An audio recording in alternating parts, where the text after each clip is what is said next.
Hi guys, welcome to Vikas online education.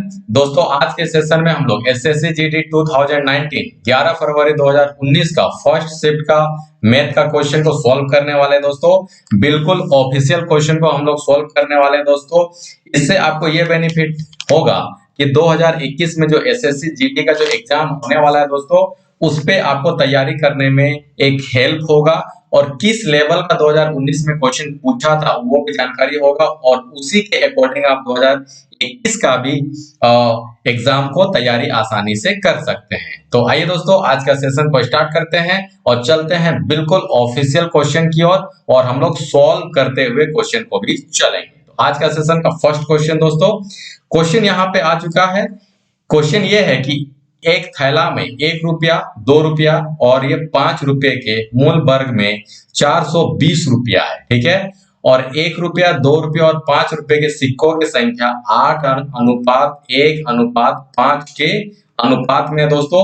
थैले में 5 रुपए के कितने सिक्के हैं? क्वेश्चन ये बोल रहा है कि एक थैला है, उसमें 1 रुपया का सिक्का, 2 रुपये का सिक्का और 5 रुपए का सिक्का है और सबको जोड़ने से होता है 420 रुपया। और 1 रुपया, 2 रुपये और 5 रुपए के सिक्कों की संख्या अनुपात में 8, 1 और 5 के अनुपात में है। तो थैले में 5 रुपए के कितने सिक्के हैं दोस्तों? तो चलिए इसको हम लोग सॉल्व करते हैं इजीली तरीके से। बहुत ही इजी है, कोई दिक्कत वाली बात नहीं है। यहाँ पे हम लोग लिख लेते हैं 1 रुपया वाला, ठीक है। यहाँ पे हम लोग लिखते हैं 2 रुपया वाला और यहाँ पे हम लोग लिख लेते हैं 5 रुपया वाला, ठीक है। अब यहाँ पे आप देखने वाली बात यह है कि सिक्कों की संख्या कितना है, ठीक है। यहाँ पे क्या होगा दोस्तों? सिक्कों की संख्या, सिक्कों की संख्या, ओके। तो यहाँ पे जो 1 रुपया वाला सिक्कों की संख्या है दोस्तों, अब यहाँ पे कितना हो जाएगा? सिक्कों की संख्या जो 1 रुपया वाला है वो कितना है? 8 है। अगर आप अनुपात को मानते हैं तो ये आपका हो जाएगा 8x, ठीक है। और 2 रुपया वाला सिक्कों की संख्या कितना है? 1 हो जाएगा। अगर आप अनुपात मानते हैं तो यहाँ पे ले लेते हैं हम लोग x, ठीक है। और 5 रुपये वाले सिक्कों की संख्या कितना है दोस्तों?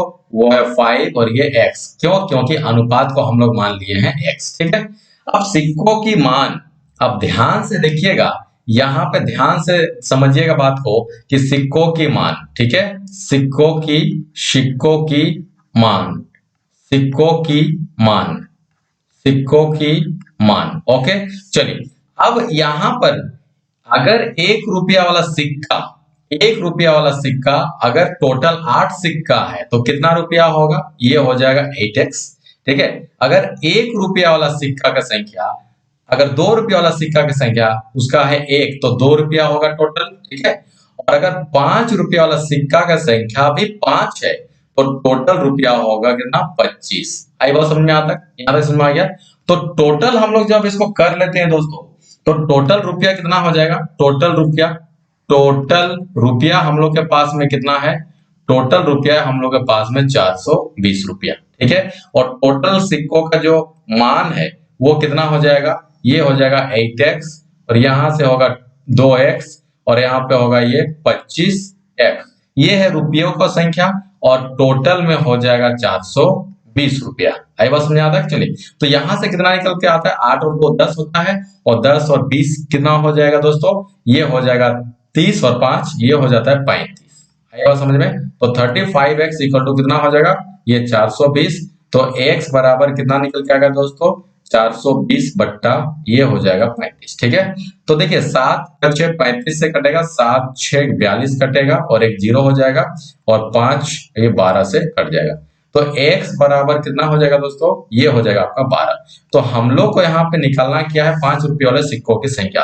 तो 5 रुपये वाले, ठीक है, सिक्कों की संख्या, ठीक है, सिक्कों की संख्या। आई बात समझ में? सिक्कों की संख्या तो कितना हो जाएगा दोस्तों? सिक्कों का संख्या कितना है? सिक्कों की संख्या 5 रुपया वाले कितना? देखिए यहाँ पे है 5x, ठीक है। तो 5x, तो 5 इंटू x का मतलब हो जाएगा 12। तो यहां से देखिएगा 12 पचे 60 यानी 60 सिक्का होगा जो कि 5 रुपया वाला होगा, ठीक है। चलिए नेक्स्ट क्वेश्चन की ओर चलते हैं हम लोग। नेक्स्ट क्वेश्चन हम लोग के सामने में यहाँ पे है दोस्तों। कैसे क्वेश्चन पे आप सॉल्व करते हैं इसको देखते हैं हम लोग। देखिए नीचे दिए गए जो फोटो है यहाँ पे लगातार 5 लगातार वर्षों में Y1, Y2, Y3, Y4 और Y5 के लिए एक देश के लिए आयात से निर्यात के अनुपात को दर्शाता है। मान लीजिए कि कोई एक देश है, कोई कंट्री है, ठीक है दोस्तों, कोई एक देश है ना, तो कोई एक देश है, उसका 5 साल का आयात, 5 साल का आयात यानी कि आपका Y1, Y2, Y3, Y4 और Y5 है, ठीक है। तो यहाँ पे आयात से निर्यात का अनुपात को दिखाता है, देख रहे हैं आप, Y1 इक्वल टू 0.80, Y2 0.90। तो इस तरीके से यहाँ पे आयात कितना हुआ और निर्यात कितना हुआ उसका अनुपात को यहाँ पे दर्शाता है। आएगा समझ में?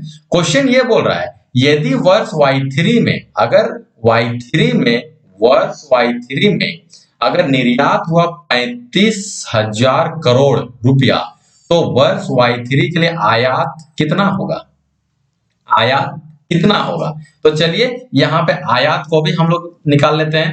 तो Y3 का आयात, Y3 का आयात आएगा समझ में, Y3 का आयात, तो टोटल कितना हुआ दोस्तों यहाँ पे? ये हो जाएगा 35,000 करोड़ गुना, देखिए Y3 का यहाँ पे अनुपात में दिया हुआ है, ध्यान से देखिए यहाँ पे अनुपात में यहाँ पे दिया हुआ है 1.10, तो 1.10 पॉइंट हटाइए, नीचे जाएगा 100, डबल जीरो यहाँ से 100 कट जाएगा, तो टोटली इसको आपको जब गुना कीजिएगा कितना, 3500 इंटू 110, ठीक है। तो यहां से आपका कितना होगा दोस्तों, 35 गुना 11, ठीक है, 35 गुना 11, तो 35 गुना 11 कितना होता है, 300, ये हो जाएगा 85, ठीक है। तो ये टोटली रूप से 385 और ये डबल जीरो यहां से आ जाएगा आंसर। इसका मतलब कितना हो जाएगा, 38500, इतना रुपया करोड़ का आयात हुआ था Y3 वर्ष में किसी देश का। आई बात समझ में? चलिए नेक्स्ट क्वेश्चन की ओर चलते हैं। नेक्स्ट क्वेश्चन हम लोग के सामने आ चुका है दोस्तों। क्वेश्चन क्या बोल रहा है, यदि P Q से 40% कम है, ठीक है। चलिए तो यहां पे हम लोग क्या लिखते हैं, दोनों संख्या को लिख देते हैं P एंड Q, ठीक है। चलिए अब क्या बोल रहा है, Q से 40% कम है, अगर इसको हम लोग 100 मानते हैं तो 40% कम है मतलब ये 60 होगा, ठीक है। तो Q से कितना प्रतिशत अधिक है, ठीक है, आई बात समझ में? चलिए तो यहां पे हम लोग निकाल देते हैं। आप बताइए ये जो है Q जो है दोस्तों P से कितना अधिक है, ये होगा 40 अधिक है, ये 100 है, ये 60 है, तो 40 अधिक होगा। किससे अधिक है, ये है P से, ठीक है। कितना अधिक है, तो परसेंटेज में लाने के लिए उसको 100 से गुना करना होता है। तो यहां से हम लोग काट दिए इसको, ठीक है, 2 या 6 हो जाएगा और यहां से 2 दूनी 4 हो जाएगा, ठीक है। तो चलिए यहां से हो जाएगा 200/3, यानी कि 2 6 18, 2 6 18 है, यानी कि 66.66% इसका आंसर आ जाएगा। आई बात समझ में? यहाँ तो कोई दिक्कत था नहीं ना? चलिए नेक्स्ट क्वेश्चन को चलते हैं। यदि सोनू 20 मीटर पर सेकंड की गति से एक कार चला रहा है, ठीक है दोस्तों, कार चला रहा है, तो सोनू 936 किलोमीटर की दूरी को कितने समय में क्या करेगा, कवर कर लेगा। आई बात समझ में? क्वेश्चन क्या बोल रहा है दोस्तों, यहाँ पे क्वेश्चन ये बोल रहा है कि स्पीड कितना दिया हुआ है, यहाँ पे स्पीड कितना दिया हुआ है, सोनू का स्पीड कितना है, जो कार चला रहा है उसका स्पीड कितना है, वो है 20 मीटर पर सेकेंड। कितना दूरी कवर करना है दोस्तों, ये है डिस्टेंस, ठीक है, डिस्टेंस, ये डिस्टेंस कितना कवर करना है, 936 किलोमीटर, ठीक है, यहां पे समझ आ गया। लेकिन अब एक बात को क्लियर कीजिएगा, यहाँ पे स्पीड मीटर पर सेकंड में है और ये है डिस्टेंस आपका किलोमीटर में है, तो स्पीड को भी किसमें, किलोमीटर आवर में चेंज करना होगा। तो किलोमीटर आवर में जैसे ही चेंज करेंगे तो 18/5 से इसको क्या करना पड़ेगा, गुना करना होगा, तो 5 चौके 20 हो जाएगा, यानी कि 72, ठीक है, किलोमीटर पर आवर आ जाएगा, ठीक है। चलिए अब हम लोग को क्या निकालना था, समय निकालना था। तो समय बराबर क्या होता है दोस्तों, समय बराबर क्या हो जाएगा, आप लोगों को सभी को मालूम है, दूरी बट्टा चाल, दूरी बट्टा चाल, आई बात समझ में? तो दूरी बराबर कितना है दोस्तों, 936 और चाल बराबर है, देखिएगा यहां से 72, ठीक है। यहां तो कोई दिक्कत है, 9 8 72 हो जाएगा, 9 1 9 हो जाएगा, 9 चौके 36 हो जाएगा, ठीक है। और यहाँ से 8 1 8 हो जाएगा, 8 तिया 24 हो जाएगा। तो टोटल घंटा कितना लगा दोस्तों, यहाँ पे हो जाएगा 13 घंटा उसको टाइम लगेगा 936 किलोमीटर को दूरी को तय करने के लिए। देखिए जब कभी भी मीटर पर सेकंड को किलोमीटर पर आवर में चेंज करना है, तो देखिए छोटा से बड़ा में चेंज करना है ना, तो 18/5 से क्या करिएगा, उसको कर देना है हम लोग को गुना। ये बात समझ में। अगर किलोमीटर पर आवर को किस में चेंज करना है दोस्तों, मीटर पर सेकंड में, यानी कि बड़ा से छोटा में कन्वर्ट करना है, तो उसको 5 को ऊपर रखिएगा, छोटा को ऊपर रखिएगा और बड़ा को नीचे रखिएगा, ठीक है, इससे इसको गुना कर दीजिएगा। आई बात समझ में। तो आपका वो चेंज हो जाएगा, यानी कि छोटा से बड़ा में चेंज करना है तो बड़ा ऊपर, और अगर बड़ा से छोटा में चेंज करना है तो छोटा ऊपर। ठीक है, यहाँ तो कोई दिक्कत नहीं ना। चलिए नेक्स्ट क्वेश्चन को चलते हैं। नेक्स्ट क्वेश्चन हम लोग के सामने में आ चुका है दोस्तों। अब क्या करते हैं हम लोग, ध्यान से देखिए यहाँ पे, ठीक है। देखिए यहाँ पे क्या करते हैं हम लोग, एक वस्तु को 15% छूट देने के पश्चात 4777 रुपया में बेचा गया वस्तु का अंकित मूल्य क्या है। मान लीजिए कि यहाँ पे कोई वस्तु है आपका 100% में, अगर उसको आप छूट दीजिएगा 15%, तो कितना हो जाएगा 85%। तो इसका मतलब 85% में आप कितना में बेच रहे हैं, 4777। ठीक है, तो आपका ये 85% बराबर कितना हो जाएगा, 4777। आपको क्या निकालना है, वस्तु का अंकित मूल्य, यानी कि 100% आप कितना होगा। ठीक है, तो 1% बराबर कितना हो जाएगा दोस्तों, 1% बराबर हो जाएगा 4777/85। आपको निकालना क्या है, 100%, यही तो अंकित मूल्य होता है ना। तो ये हो जाएगा 4777 बट्टा कितना हो जाएगा, 85 इंटू 100। ओके, तो जब आप इसको कैलकुलेशन कर लीजिएगा दोस्तों, तो जब आप इसको कैलकुलेशन कीजिएगा तो 5620 आपका ये आंसर आ जाएगा, यानी कि आपका सही उत्तर हो जाएगा सी नंबर। ठीक है, चलिए नेक्स्ट क्वेश्चन चलते हैं हम लोग। नेक्स्ट क्वेश्चन हम लोग के सामने में आ चुका है दोस्तों। अब इसको कैसे सॉल्व करेंगे, ध्यान से देखिएगा। ठीक है, चलिए यहाँ पे क्या बोल रहा है कि दो वस्तुओं का मूल्य, ठीक है, दो वस्तुओं का मूल्य दिया हुआ है अनुपात में 3:2 है। ठीक है, चलिए अब हम लोग इसको क्वेश्चन में ही इसको बनाते चलते हैं। ठीक है, पहला वस्तु का मूल्य, ठीक है, अब ध्यान से देखिएगा, पहला वस्तु का मूल्य, ठीक है, और अनुपात में दिया हुआ है, तो अनुपात में दूसरी वस्तु का मूल्य। ठीक है, चलिए यहां से आ गया, दो वस्तुओं का मूल्य जो है दोस्तों वो है 3:2 के अनुपात में है। ठीक है भाई, अनुपात को मान लीजिए कि हम लोग मान लेते हैं कि yx कुछ भी मान लीजिए। चलिए, तो पहला वस्तु का जो मूल्य है वो कितना हो जाएगा, वो मान लेते हैं 3y सपोज दैट। ठीक है, चलिए पहली वस्तुओं का मूल्य 40% बढ़ा दिया गया, मतलब 140 बट्टा कितना हो जाएगा दोस्तों, 100। ठीक है, तथा दूसरी वस्तु का मूल्य x% घटा दिया गया, x% घटा दिया गया, तो दूसरा वस्तु हो जाएगा कितना। देखिए पहला वस्तु का जो मूल्य है वो है 3y और दूसरा वस्तु का मूल्य है वो हो जाएगा 2y। ठीक है, यहां पर समझ आ गया बात। पहला वस्तु का जो मूल्य है 40% बढ़ा दिया गया, तो 140% बट्टा 100 हो जाएगा, 140 बट्टा 100 हो गया। अब दूसरा वस्तु में कितना घटाया जाए, यदि दोनों वस्तु का नया मूल्य अनुपात में कितना हो जाएगा दोस्तों, 7:3। तो दूसरा वस्तु में कितना घटाया जाए, यानी कि 100 में कितना हम लोग घटाएंगे, 100 माइनस x बट्टा कितना हो जाएगा 100।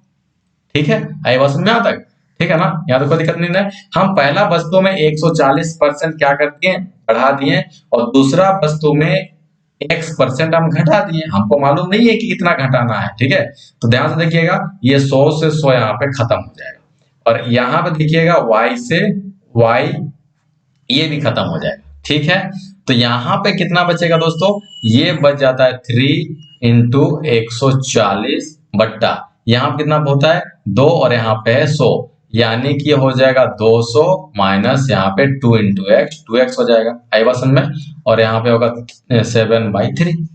ठीक है, हम इसको समझा के सॉल्व कर रहे हैं, आप इसको शॉर्टकट भी बना सकते हैं, कोई दिक्कत वाली बात नहीं है। ठीक है ना, चलिए अब इसको देखिए, 14 28 14 या 42, 42 को 3 से आपको गुना कीजिएगा। ठीक है, तो 42 को 3 से गुना कीजिएगा, ध्यान से देखिएगा, यहाँ पे होगा 4 14 या 42, ठीक है, इंटू 3 बराबर में यहाँ कितना हो जाएगा दोस्तों, 7 दूना 14, यहाँ पे होगा 1400 माइनस यहाँ पे होगा 14x। कोई दिक्कत है यहाँ तक नहीं ना। देखिए यहाँ से गुना कीजिए इसको, 3 दूना 6 हो जाएगा, 4 तिया 12 हो जाएगा, और यहाँ से 0। इसको देखिए 1400 का अप्लाई इधर माइनस, ठीक है, माइनस 1400 हो जाएगा, और इक्वल टू में माइनस 14x हो जाएगा। यहां से जब इसको माइनस कीजिएगा तो माइनस 140 हो जाएगा दोस्तों, और इधर से माइनस 14x। ठीक है, तो x बराबर कितना निकल जाएगा, 10। तो यही 10% हम लोग को घटाना होगा। तो आप इसका आंसर आसानी से देखिए, हम पूरा समझा के आप लोग को सॉल्व करा रहे हैं, इसलिए इतना टाइम लग रहा है, अन्यथा आप शॉर्टकट भी इसको सॉल्व कर सकते हैं। ठीक है दोस्तों, चलिए नेक्स्ट क्वेश्चन पे चलते हैं। नेक्स्ट क्वेश्चन हम लोग के सामने आ चुका है दोस्तों, u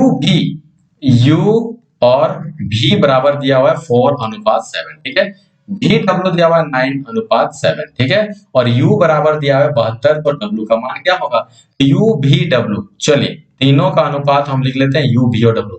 u भी यहाँ पे दिया हुआ है 4:7।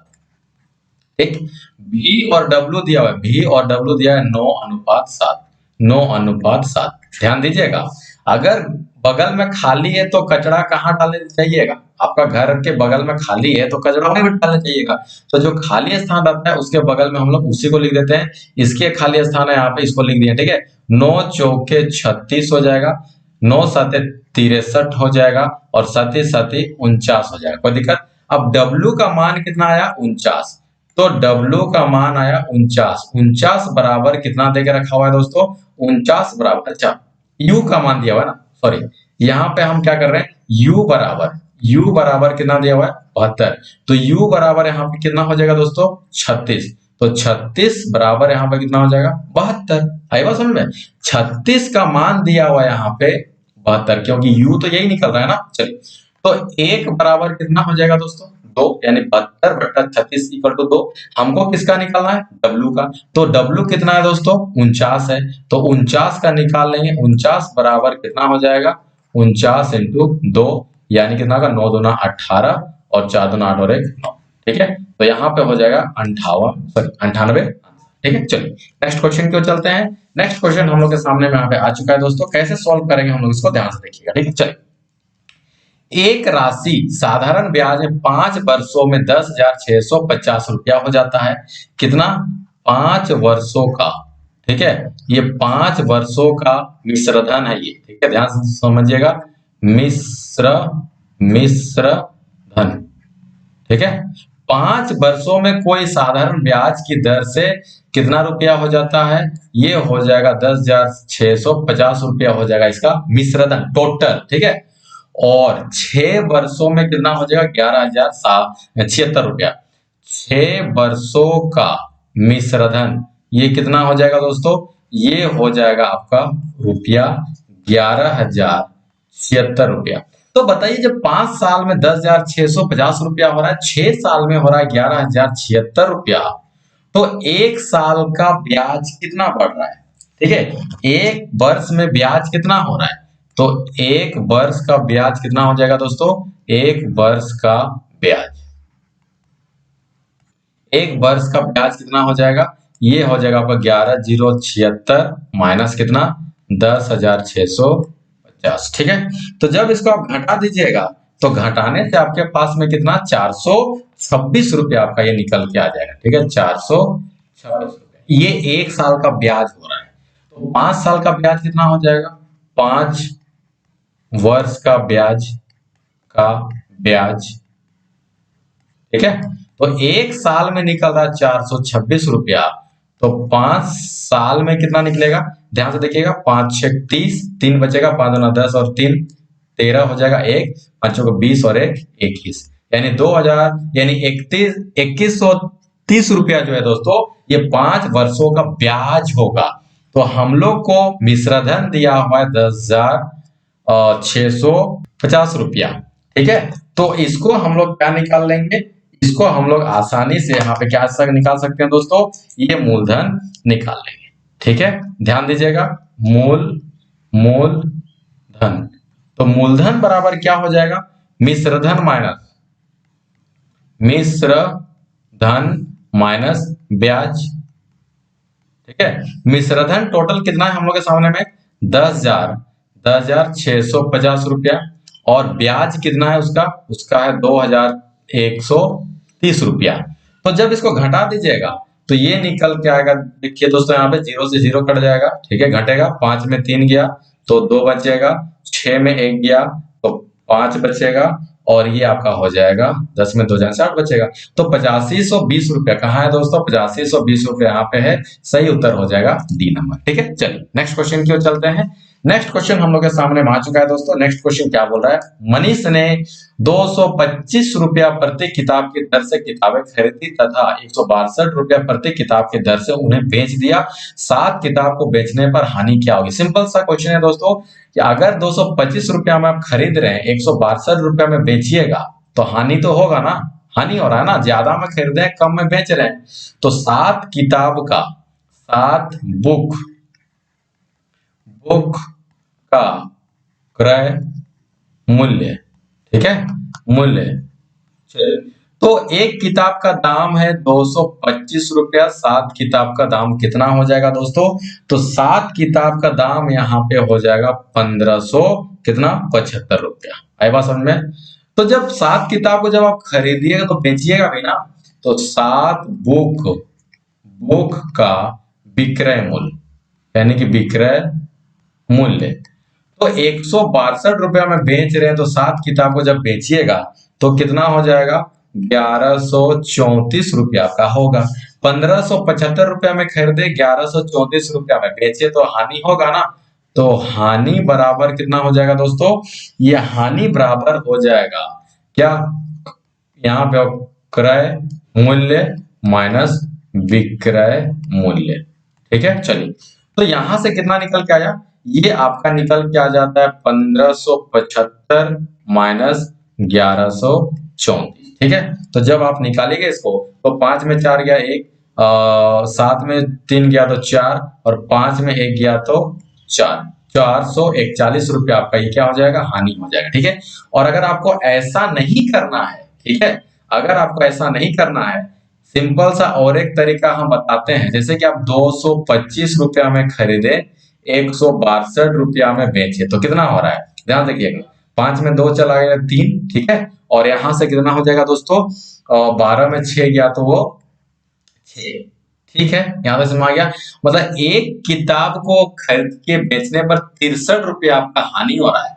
तो वैसे वैसे 7 किताब को कीजिए तो कितना हो जाएगा, 7 या 21, 1 हो गया, 2 यहां से बचेगा, 7 6 42 और 2 44। आप ऐसे भी कर सकते हैं, आप जैसे करना है कीजिए, कोई दिक्कत नहीं। ठीक है, चलिए नेक्स्ट क्वेश्चन को चलते हैं। नेक्स्ट क्वेश्चन हम लोग के सामने आ चुका है दोस्तों। नीचे दिए गए बार चार्ट में 7 विभिन्न मिठाइयों S1, S2, S3, S4, S5, S6 तथा S7 में उपयोग हुई क्या चीनी की मात्रा को मिठाई की कुल मात्रा के वजन के रूप में दर्शाता है। ठीक है, ध्यान से समझिएगा कि एक बार चार्ट दिया हुआ है, इसमें 7 अलग अलग क्या है दोस्तों, मिठाई।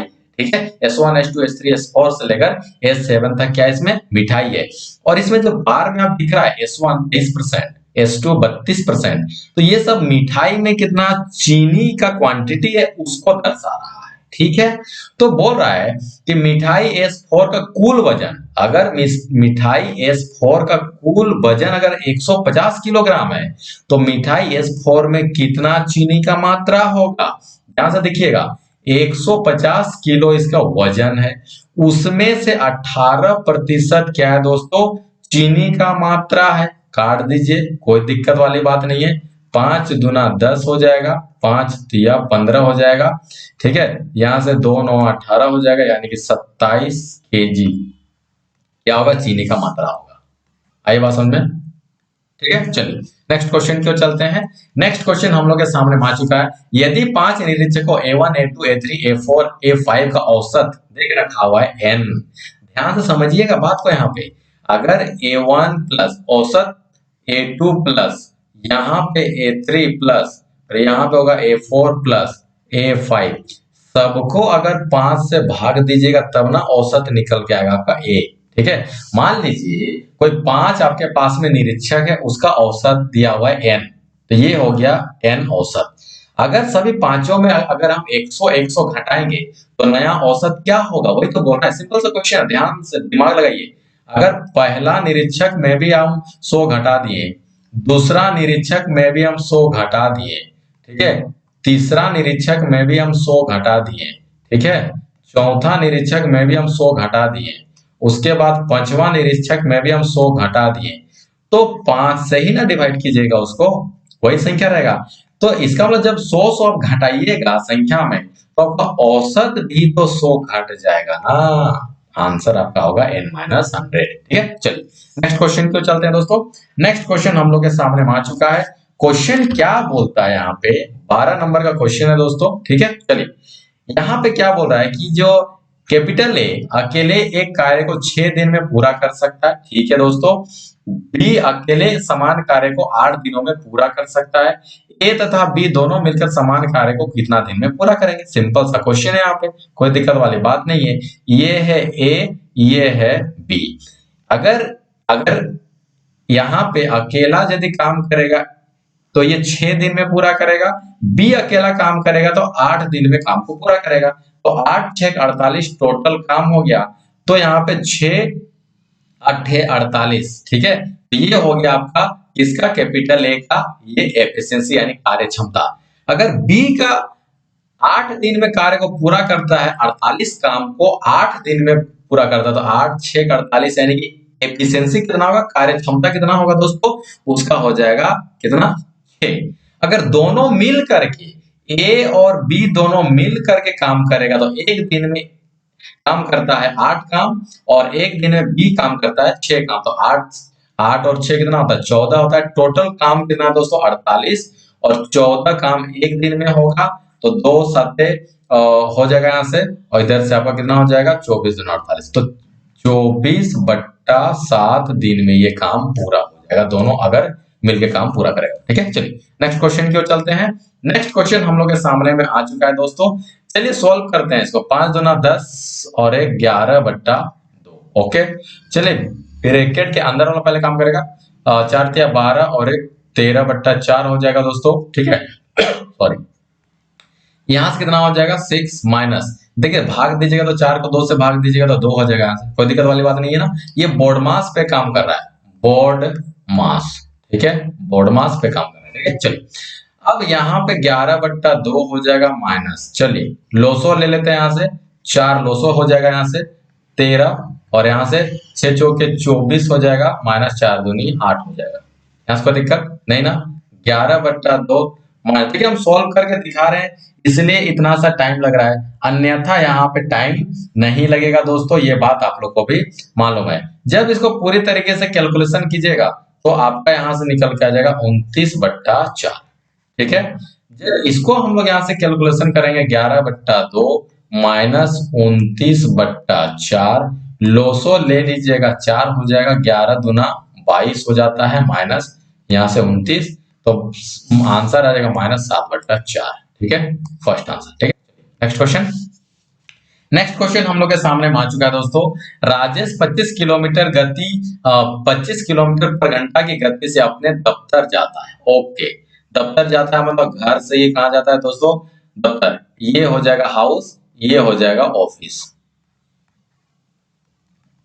ऑफिस। ठीक है, चलिए वो जाने का समय में कितना जा रहा है 25 किलोमीटर पर आवर का स्पीड में जा रहा है। ठीक है भाई, और जब वो घर, जब ऑफिस से वो जब घर आता है, सॉरी, ये जब ऑफिस से जब वो घर की ओर आता है तो उस समय उसका स्पीड होता है 20 किलोमीटर पर आवर।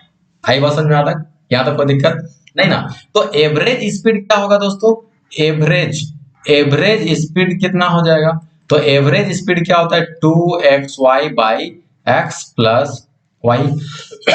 ठीक है, चलिए तो 2 × x, x का मतलब कितना होगा 25 गुना y का मतलब हो जाएगा 20, और नीचे में दोनों को जोड़ने से 25 और 20 को जोड़ने से हो जाएगा 45। तो जब इसको कैलकुलेशन कीजिएगा तो आपके सामने में कितना आ जाएगा, 200 किलोमीटर पर आवर इसका क्या हो जाएगा, यहाँ पे 200 बट्टा 9 किलोमीटर पर आवर यहाँ से स्पीड आ जाएगा। ठीक है, इतना बात समझ में आ गया। यहाँ पे एवरेज स्पीड हम लोग निकाल लिए। अब यहाँ पे क्वेश्चन क्या बोल रहा है, यहाँ पे समझ में आ गया बात, यदि वो कुल 9 घंटा लेता है तो उसके दफ्तर और घर के बीच का दूरी क्या है। ठीक है, बीच का दूरी यहाँ पे क्या है, तो हम लोग क्या निकालते हैं, डिस्टेंस। डिस्टेंस बराबर क्या हो जाता है दोस्तों, स्पीड इनटू टाइम। तो स्पीड हम लोग का एवरेज स्पीड यहां से कितना निकला, 200/9, और कितना समय उसको लगता है दोस्तों, वो लगता है 9 घंटा। अब यहाँ पे समझने वाली बात यह है कि जाता है उस समय एक होता है डी, और दूसरा जब वो रिटर्न आता है तो वही कवर कर रहा है ना, मतलब वही दूरी को 2 बार कवर कर रहा है। तो यहाँ पे होगा 2D। ठीक है, 9 से 9 कट जाएगा, डी बराबर हो जाएगा 100 किलोमीटर। आई बात समझे, तो 100 किलोमीटर उसका घर और ऑफिस का दूरी है। नेक्स्ट क्वेश्चन क्यों चलते हैं।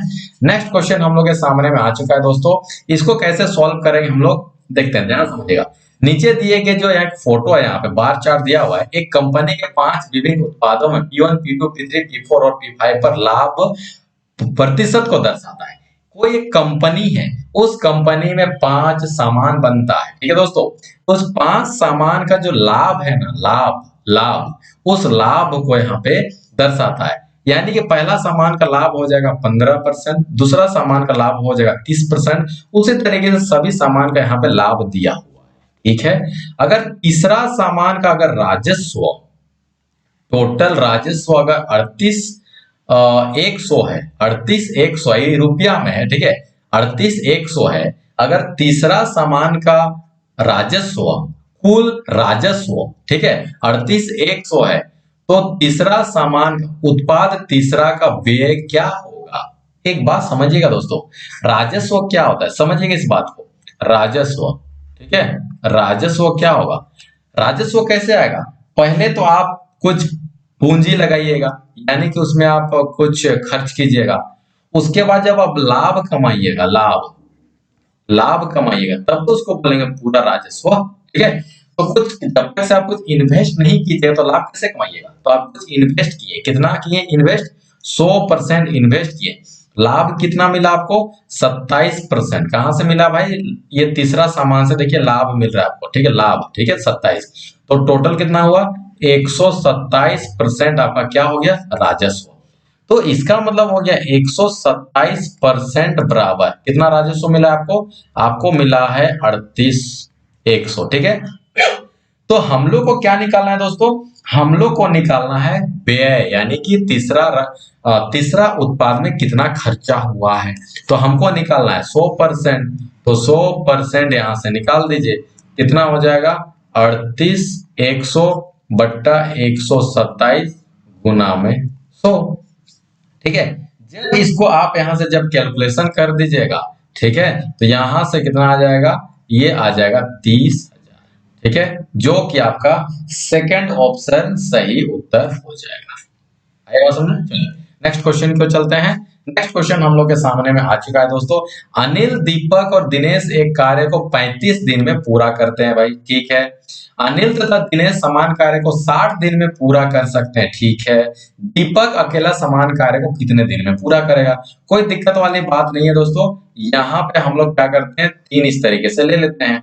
मान लीजिएगा कि ये हो गया अनिल, दीपक और ये हो जाएगा दिनेश। ठीक है, अनिल, दीपक और ये हो जाएगा दिनेश। इन लोग पूरा काम को कितने दिन में पूरा करता है दोस्तों, इन लोग करेगा 35 दिन में। ठीक है, यहां पे आते हैं अनिल तथा दिनेश, अनिल और ये दिनेश उसी काम को पूरा करता है कितने दिनों में, 60 दिनों में। तो बताइए दीपक अकेला उस काम को कितना दिन में करेगा, ये बात बोल रहा है ना। तो 35 और 60 का लोसो यहाँ पे ले लीजिएगा, तो 35 और 60 का जब लोसो लीजिएगा ना दोस्तों यहाँ पे, तो यहां से हो जाएगा आपका कितना, 5 से लेते हैं, 5 7 35 हो जाएगा, और इधर से 12 पचे 60, ठीक है। 12 पचे 60, 6 सते 42, यानी कि 420 आपका यहाँ से लॉस हो जाएगा, ठीक है। चलिए अब यहाँ पे जब 420 आपका लॉस हो जाता है दोस्तों, ठीक है, इजीली है, तो यहाँ पे अब हम लोग क्या करेंगे, इसका निकालेंगे। यहाँ पे क्या, इसका हम लोग यहाँ से निकाल लेते हैं टोटल एफिशिएंसी, यानी कि कार्य क्षमता। अनिल, दिनेश और दीपक का कार्य क्षमता निकालेंगे। तो टोटल है आपका 420 काम, और इन लोग 35 दिन में पूरा करता है, तो 35 से भाग दे दीजिए। यहां से हो जाएगा आपका कितना, 7 पच्छे 35 हो जाएगा, 7 छे 42 हो जाएगा, और ये 5 से कट जाएगा 12, यानी कि इन लोगों का कार्य क्षमता है 12। अगर इसको हम लोग देखते हैं तो इसका कार्य क्षमता हो जाएगा 7, किसका किसका, अनिल और दिनेश का, क्योंकि टोटल काम है 420, उसमें से ये लोग 60 दिनों में पूरा करता है दोनों मिलकर के, तो कार्य क्षमता हो रहा है 7, ठीक है। तो अनिल, दिनेश और दीपक का कार्य क्षमता है 12, अनिल और दिनेश का कार्य क्षमता है 7, तो अकेले दीपक का कार्य क्षमता कितना होगा, 12 माइनस 7, यानी कि 12 माइनस 7 कितना हो गया, 5। आई बात समझ में। टोटल काम कितना है 420, और दीपक का यहाँ पे कार्य क्षमता कितना होगा, कार्य क्षमता हो जाएगा 5। आई बात समझ में। तो 5 8 40, 5 चौके 20, 84 दिन। आई बात समझ में। नेक्स्ट क्वेश्चन पे चलते हैं दोस्तों। नेक्स्ट क्वेश्चन हम लोग के सामने में यहाँ पे आ जाएगा। नेक्स्ट क्वेश्चन को हम लोग कैसे सॉल्व करेंगे, ध्यान से देखिएगा। यहाँ पे बोल रहा है कि एक राशि चक्रवृद्धि ब्याज पर 3 वर्षों में स्वयं का 5 गुना हो जाता है, ठीक है। कितना वर्षों में, 3 वर्षों में, यानी कि n 3 वर्षों में ना। चलिए तो कितना गुना हो जाता है, 5 गुना हो जाता है, यानी कि n1 बराबर हो जाएगा 5 गुना। कितने वर्षों में, समय ये 3 गुना सॉरी 3 वर्षों में, टाइम लग रहा है 3 वर्षों में 5 गुना हो जाता है खुद का, ठीक है। n1 बराबर 5, t1 बराबर 3, ठीक है। और n2 ब्याज का संयोजन वार्षिक किया गया है, कितने वर्षों में स्वयं का 125 गुना हो जाएगा, कितने वर्षों में, यानी कितने समय में ये हो जाएगा 125 गुना। कोई दिक्कत वाली बात नहीं है। एक हम यहाँ पे आप लोग को सिंपल सा फॉर्मूला बता रहे हैं, इस तरीके का क्वेश्चन को याद रखिएगा, और सिंपल सा फॉर्मूला को याद रखिएगा। n1 का होल पावर हो जाएगा टाइम का सेकंड दूसरा टाइम, और n2 बराबर हो जाएगा यहाँ पे t1, ठीक है। सिंपल सा याद रखिएगा इसको। n1 कितना है, n हो जाएगा 5, और ये होगा t दूसरा टाइम नहीं पता। n2 कितना है दोस्तों, 125 हो जाएगा, और ये यहाँ पे लगेगा समय 3, ठीक है। चलिए तो यहां से होगा 5 का पावर t2 हो जाएगा।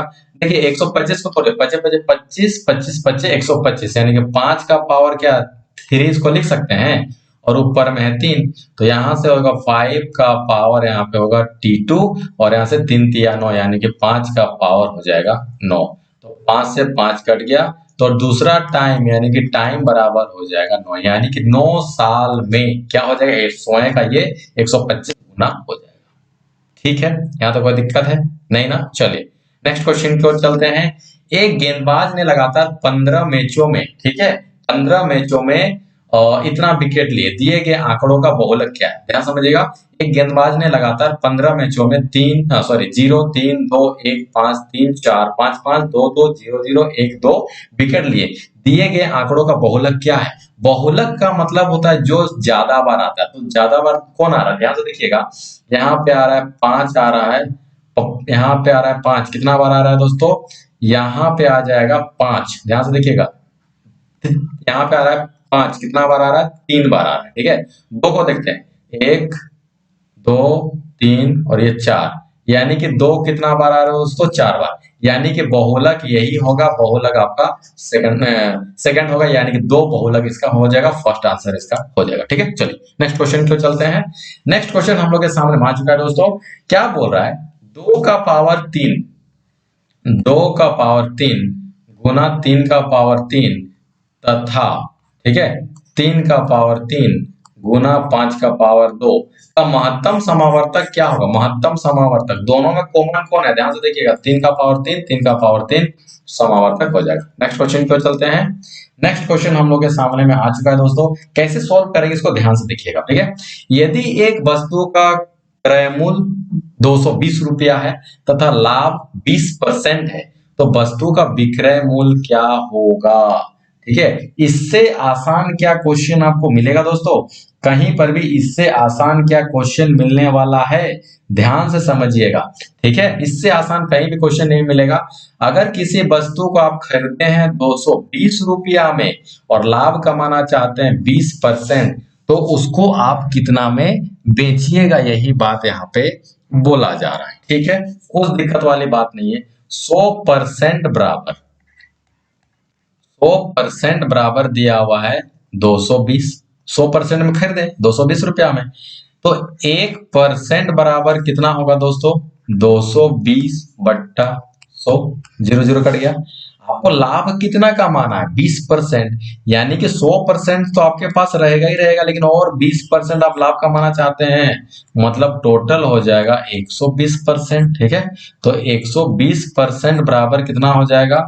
22 बट्टा 10 इंटू कितना? 120। 0 यहाँ से कट जाएगा। ठीक है ना, यहाँ से कोई दिक्कत है क्या? नहीं ना। चलिए, तो यहां से 22 और 12 को गुना कर दीजिए।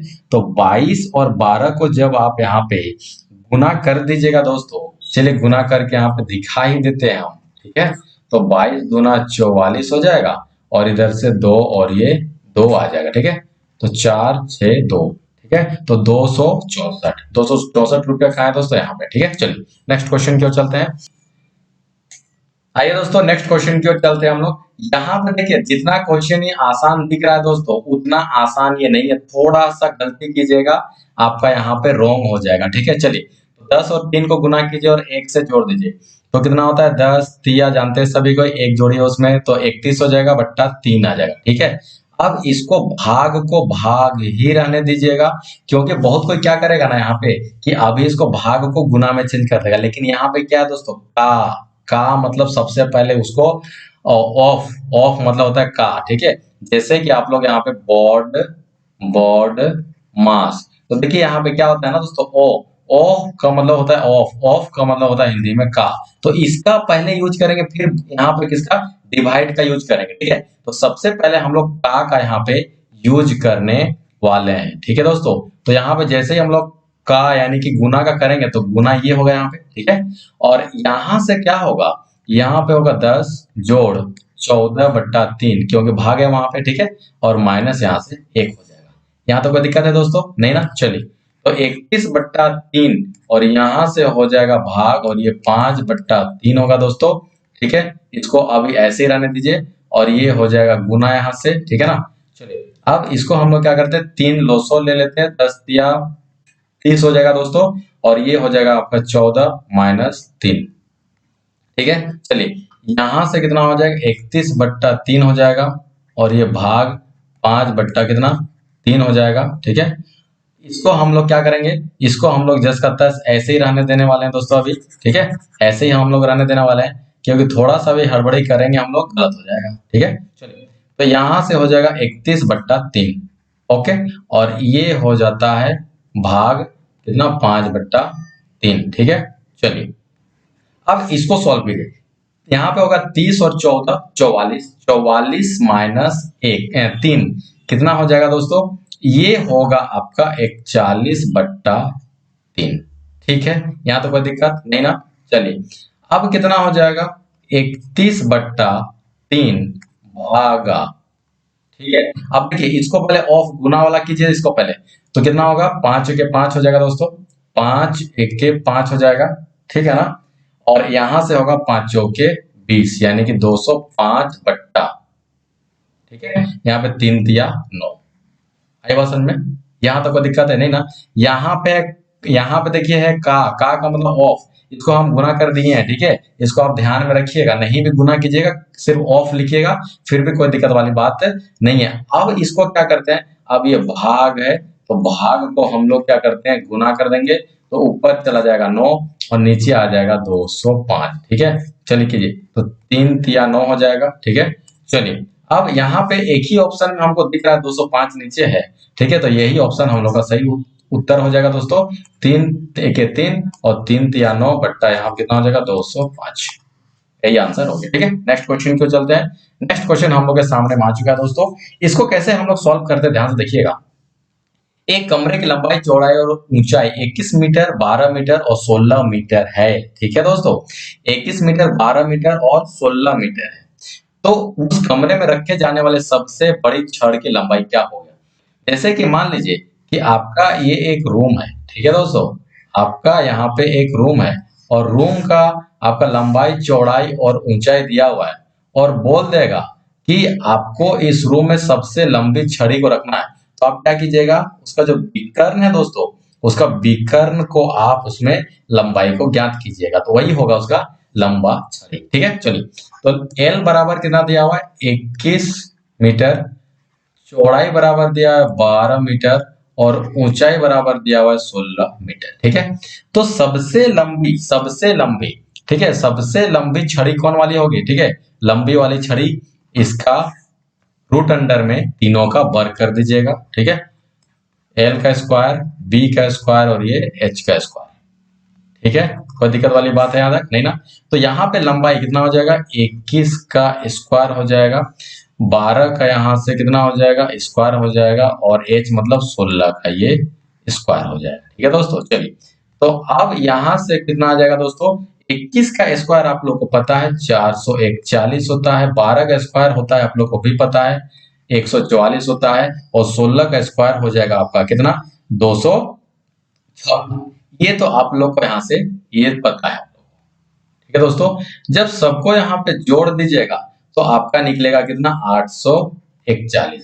और 841 किसका वर्ग है, देखिए यहाँ पे किसका वर्ग हो जाएगा दोस्तों, ये हो जाएगा 29 का, क्योंकि आप 31 में तो जा नहीं सकते हैं। ठीक है, क्योंकि यहाँ पे 30 का होगा 900 वर्ग, तो 9 से करीबन कितना आसपास है 29 का, तो 29 यहाँ पे क्या हो जाएगा, इसका वर्ग हो जाएगी, यानी कि 29 मीटर का लंबाई वाला लंबा छड़ी सबसे लंबा होगा। ठीक है, चलिए नेक्स्ट क्वेश्चन की ओर चलते हैं। नेक्स्ट क्वेश्चन हम लोग के सामने में आ चुका है दोस्तों। अध्यापक के वजन को शामिल करने पर 22 छात्रों का के एक समूह का वजन औसत 1 किलोग्राम बढ़ जाता है। यदि 22 छात्रों के समूह का आरंभिक वजन, औसत वजन 21 किलोग्राम था, तो अध्यापक का वजन क्या है। कोई दिक्कत वाली बात नहीं है। एक समूह में 22 स्टूडेंट हैं, एक समूह में 22 स्टूडेंट हैं। ठीक है दोस्तों, एक समूह में 22 स्टूडेंट हैं, तो उन लोग का औसत वजन कितना है, ध्यान से देखिएगा। 22 छात्रों का वजन, वजन ठीक है कितना है, 22। औसत वजन कितना है, ये हो जाएगा 31। ठीक है दोस्तों, चलिए। तो 22 स्टूडेंट का वहां पे 21 से जब आप उसको गुना कीजिएगा तो आ जाएगा 682। कोई दिक्कत। अब जब इसमें एक अध्यापक जुड़ गया, अध्यापक जुड़ गया, तो 22 स्टूडेंट तो पहले से थे और एक अध्यापक जुड़ गए तो 23 हो गए। तो 23 का वजन अब कितना होगा, 23 का वजन कितना हो जाएगा, 23 का वजन यानी 23 मतलब समझ रहे हैं ना, 22 स्टूडेंट और एक कौन, अध्यापक। तो 1 किलोग्राम वजन, औसत वजन बढ़ जाता है। तो पहले कितना था, 21 किलोग्राम औसत वजन था, एक बढ़ जाता है तो 32 हो जाएगा। तो 32 को 23 से हम लोग गुना कर देंगे तो यहाँ पे कितना हो जाएगा, यहाँ पे हम लोग का आ जाएगा 736। अब बताइए, 22 स्टूडेंट का वजन है 682, 23 उसमें एक अध्यापक जुड़ गए हैं, तो अब वजन होगा 736। तो वजन हो जाएगा अध्यापक के कितना, 736 माइनस 682। तो 6 में 2 गया तो 4 हो जाएगा, यहां से 13 में 8 चला गया तो 8 4 12 और ये 5, 54 किलोग्राम किधर है भाई, हाँ इधर है, 54 किलोग्राम टीचर का क्या हो जाएगा, वजन हो जाएगा। ठीक है, चलिए नेक्स्ट क्वेश्चन की ओर चलते हैं। नेक्स्ट क्वेश्चन हम लोग के सामने आ चुका है दोस्तों।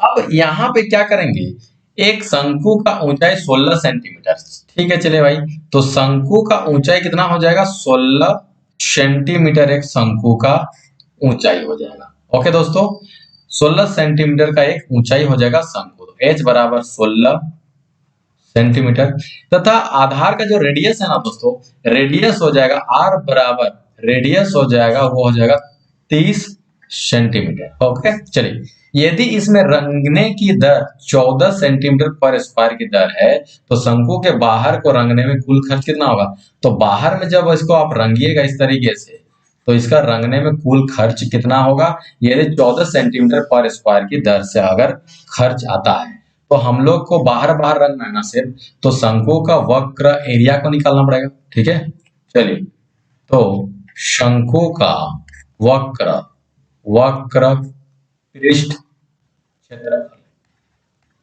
ठीक है, तो फॉर्मूला क्या होता है दोस्तों? पाई आर एल होता है ना। चलिए, तो यहाँ पे कुछ नहीं बोला, तो पाई का मतलब 22/7 रखते हैं। आर का मतलब कितना हो जाएगा? यहाँ पे 30 हो जाएगा। लेकिन यहाँ पे एल का मान नहीं दिया हुआ है, तो एल का मान हम लोग को नहीं दिया हुआ है, तो वैसे स्थिति में आप डायरेक्ट इसका वैल्यू यहाँ पे रख सकते हैं। क्या होता है फॉर्मूला?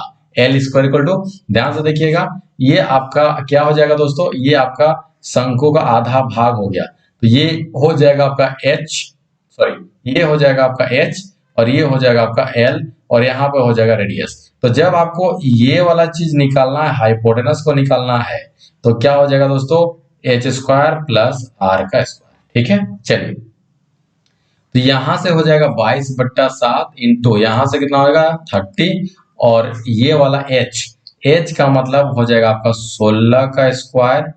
ठीक है दोस्तों, जोड़ यहाँ पे हो जाएगा 30 का स्क्वायर। ठीक है, तो 22/7 इंटू 30। ओके, तो जब इसको यहां से कीजिएगा कितना आ जाएगा? यहां से 9 यानी 16 का स्क्वायर हो जाएगा 256, 256 जोड़ और 30 का हो जाएगा 900। ठीक है दोस्तों, चलिए, तो 22/7 इंटू यहाँ पे 30, और जब इसको काम जब टोटल कीजिएगा, ये 900 जब आपका आ जाएगा यहाँ से, ठीक है ना, तो टोटली आपका कितना आएगा दोस्तों? यहाँ से आएगा 6, यहाँ से आ जाएगा 5, और 9 और 2 11, तो ये 34 का निकलता है। ठीक है, और तो ये हो जाएगा 22/7 इंटू 30 इंटू 24। ठीक है, ये निकल गया, इतना एरिया निकल गया। इतना क्या निकल गया? एरिया निकल गया। अब इसको पैसा को खर्च करेंगे हम लोग। ठीक है, कितना खर्च लगेगा भाई? 14 रुपया। तो आप इसको 14 रुपया से इसको क्या कर देते हैं? गुना कर दीजिए। ठीक है, तो 14 रुपया से जब इसको आप गुना कीजिएगा, तो 7 दूनी 14। ठीक है, यहाँ पे कितना होगा? 7 दूनी 14, तो 7 दूनी 14 यहाँ पे आपका हो गया दोस्तों। तो 22 गुना कितना हो जाएगा? ये होगा 30 गुना, और 4 दूनी 8 हो जाएगा, और 3 दूना 6 हो जाएगा। ठीक है, चलिए, आपका जब इसको गुना कीजिएगा कितना, चलिए यहाँ पे हम गुना करके दिखा रहे हैं। ठीक है ना, 3 दूना 6, 6 6, और यहाँ से आपका कितना हो जाएगा दोस्तों? ये हो जाएगा 68। ठीक है, 8 6 का 48। ठीक है, 8 6 का 48। हमको लास्ट में बस एक ही ऑप्शन दिखाई दे रहा है, जो कि 8 है लास्ट में। ठीक है, 8 है लास्ट में, और एक जीरो यहाँ पे है, तो एक जीरो यहाँ पे है। एक जीरो तो सभी में दोस्तों, लेकिन लास्ट में 8 सिर्फ एक ही में हमको दिखाई दे रहा है, तो हम जाएंगे डी ऑप्शन की, और सही उत्तर हो जाएगा आपका। ठीक है, चलिए, नेक्स्ट क्वेश्चन, लास्ट क्वेश्चन है दोस्तों, क्योंकि एसएससी जीडी में आपका कितना टोटल क्वेश्चन पूछता है? मैथ्स में आपका टोटल क्वेश्चन पूछेगा 25, रीजनिंग में क्वेश्चन पूछेगा 25, और जीके एंड जीएस में क्वेश्चन पूछेगा आपका कितना? 25। ठीक है, हिंदी में पूछता है या फिर इंग्लिश में पूछता है, वो हो जाएगा 25। तो सब में 25-25 क्वेश्चन ये पूछता है। यदि एक वर्ग के विकर्ण की लंबाई दिया हुआ इतना 10√2 सेंटीमीटर है, तो वर्ग का क्षेत्रफल ज्ञात कीजिए। ठीक है, चलिए, कोई दिक्कत वाली बात नहीं है। इस तरह का क्वेश्चन हमेशा पूछता है दोस्तों। ये हो जाएगा आपका वर्ग। ठीक है, वर्ण का जो विकर्ण है वो दिया हुआ है, विकर्ण, विकर्ण। ठीक है, वर्ग का विकर्ण, वर्ग का विकर्ण दिया हुआ है कितना? फॉर्मूला कितना होता है दोस्तों? ये वर्ग का जो विकर्ण है उसका आप लोग फॉर्मूला जानते हैं कितना? √2a, और वर्ग का जो विकर्ण है वो देकर रखा हुआ है 10√2, बराबर यहाँ से कितना हो जाएगा? √2a, √2 यहाँ से कट जाएगा। ठीक है, तो a बराबर हो जाएगा आपका 10 सेंटीमीटर, और जब वर्ग का क्षेत्रफल पूछा है तो 10 का स्क्वायर 100। ठीक है, 100 सेंटीमीटर स्क्वायर। आपको दिक्कत नहीं ना? चलिए, तो आज का सेशन को हम लोग यहीं तक रखते हैं दोस्तों। इसके नेक्स्ट में मैं क्या करूंगा, रीजनिंग का भी क्वेश्चन को लाऊंगा दोस्तों। टोटल 27 शिफ्ट में जो एग्जाम हुआ तो सभी क्वेश्चनों को लाने का कोशिश करूंगा, ठीक है दोस्तों। तो इस सेशन को आप लोग ज्यादा से ज्यादा लाइक कीजिए दोस्तों, और अपने दोस्तों तक ज्यादा से ज्यादा इसको शेयर कीजिए, ताकि हम लोग को भी कुछ मोटिवेटेड हो सके दोस्तों। और चैनल में नए आए हैं तो सब्सक्राइब कीजिए, ठीक है। चलिए, अच्छा लगा होगा सेशन, एक लाइक जरूर कर दे, दोस्तों से ज्यादा से ज्यादा शेयर कर दे, और चैनल में नए आए हैं तो सब्सक्राइब कर लीजिए, ठीक है दोस्तों। मिलते हैं नेक्स्ट वीडियो में, नेक्स्ट पेपर को लेकर के आएंगे। तब तक के लिए जय हिंद, जय भारत, नमस्कार।